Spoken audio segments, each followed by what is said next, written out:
सोचिए, 1857 की क्रांति के बाद अंग्रेजों के सामने एक बहुत बड़ी दुविधा खड़ी हो गई थी।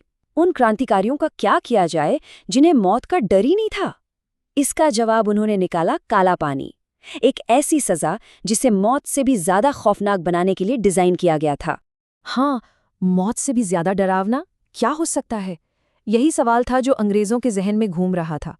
तो उन्होंने फैसला किया एक ऐसी जगह बनाने का जहां कैदी हर रोज हर पल मौत की दुआ मांगेगा, पर उसे मौत भी नसीब नहीं होगी।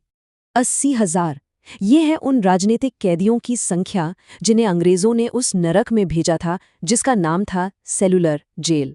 80,000। जरा इस आंकड़े के पैमाने के बारे में सोचिए। और उन 80,000 में से जानते हैं कितने लोग जिंदा वापस लौट पाए? सिर्फ लगभग 300। ये आंकड़ा ये सिर्फ एक नंबर नहीं है, ये उस जेल की दीवारों में गूंजती चीखों और वहां हुए जुल्मों की कहानी कहता है। तो चलिए इस कहानी में थोड़ा और गहरा उतरते हैं। देखिए, 1857 के गदर के बाद अंग्रेज किसी भी हाल में क्रांतिकारियों को भारत की मुख्य भूमि पर रखने का रिस्क नहीं ले सकते थे।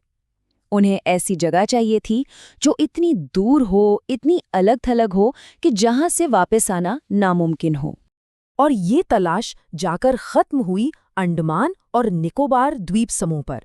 भारत से मतलब मेनलैंड से करीब 1300 किलोमीटर दूर, चारों तरफ सिर्फ और सिर्फ समंदर। यहां से भागने का मतलब था या तो अथाह समंदर में डूबकर मर जाना या फिर घने जंगलों में किसी जंगली जानवर का निवाला बन जाना। पर सिर्फ कैदियों को दूर भेज देना ही काफी नहीं था। अंग्रेजों ने एक ऐसी जेल बनाई जिसका मकसद सिर्फ कैद करना नहीं था। नहीं, उसका मकसद था इंसान की रूह को, उसके जिस्म को, उसकी हिम्मत को पूरी तरह से तोड़कर रख देना। सच में धरती पर बनाया गया एक जीता जागता नरक। इस जेल को बनाने में पूरे 10 साल लगे, 1896 से 1906 तक। और इसकी सबसे क्रूर, सबसे वहशी बात जानते हैं क्या थी? इसे उन्हीं कैदियों से बनवाया गया था जिन्हें बाद में यहीं तड़प तड़प कर मरना था। मतलब उन्होंने अपने ही हाथों से अपने लिए एक कब्र खोदी थी। इस जेल का आर्किटेक्चर ही अपने आप में एक सजा था। सोचिए, बीच में एक ऊंचा वॉच टावर और उससे साइकिल के पहियों की तीलियों की तरह 7 विंग्स निकल रही थी, करीब 700 छोटी छोटी कोठरियां। और इसका डिजाइन ऐसा था कि कोई भी कैदी किसी दूसरे कैदी से बात तो छोड़िए, उसे देख भी नहीं सकता था। ये सिर्फ जिस्म की कैद नहीं थी, ये तो रूह को तन्हा कर देने वाली सजा थी। और वो कोठरियां, अरे उन्हें कोठरी कहना भी गलत होगा, वो तो ईंटों से बने ताबूत थे। बस इतने छोटे कि एक इंसान अपने हाथ पैर भी ठीक से सीधे नहीं कर सकता था। ये कैदियों को तोड़ने के लिए ही बनाई गई एक खौफनाक जगह थी। तो अब बात करते हैं काला पानी की सजा के सबसे भयानक हिस्से की, यानी कैदियों की रोजमर्रा की जिंदगी की। ये सिर्फ जेल में बंद रहना नहीं था, ये एक सोची समझी, सिस्टमैटिक और बेहद क्रूर टॉर्चर की प्रक्रिया थी जो रोज दोहराई जाती थी। सोचिए, हर कैदी को हर रोज कोल्हू की बैल की तरह जोत दिया जाता था। उन्हें हर दिन 30 पाउंड नारियल का तेल निकालना होता था, या नारियल की जटाओं से रस्सी बनानी होती थी, या फिर चक्की पीसनी होती थी। और ये ऐसे टारगेट थे जिन्हें पूरा करना एक इंसान के बस की बात ही नहीं थी, लगभग नामुमकिन। और पता है क्या होता था? अगर किसी तरह कोई कैदी अपना टारगेट पूरा कर भी लेता तो उसे इनाम में क्या मिलता? बस जिंदा रहने लायक थोड़ा सा खाना। लेकिन अगर वो टारगेट पूरा नहीं कर पाता, जो कि ज्यादातर कैदियों के साथ होता था, तो सजा थी कोड़ों की मार। कई दिनों तक बेड़ियों में जकड़कर खड़े रखना और खाना पानी तक बंद। 1857 के एक क्रांतिकारी और शायर थे फजले अक खैराबादी। वो खुद वहां कैदी थे।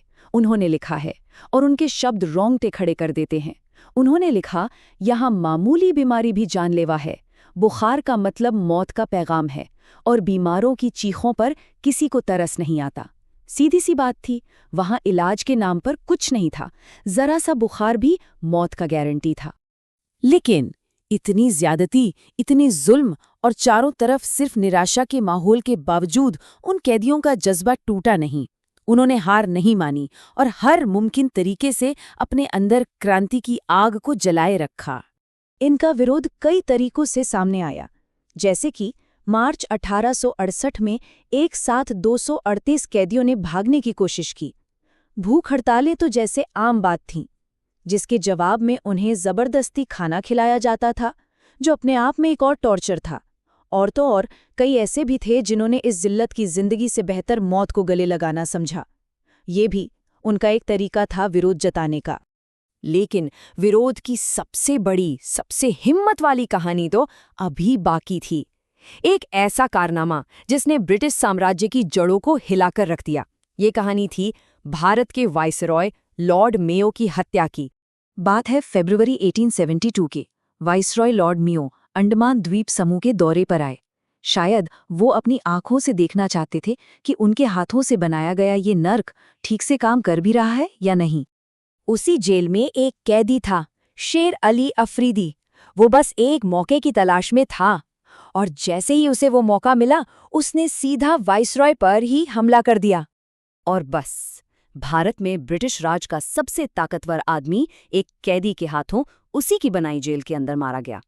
ये एक सीधा संदेश था अंग्रेजों को कि तुम हमारे जिस्म को तो कैद कर सकते हो, लेकिन आज़ादी के जज्बे को नहीं। तो सवाल उठता है कि इस खौफनाक जेल का अंत कैसे हुआ।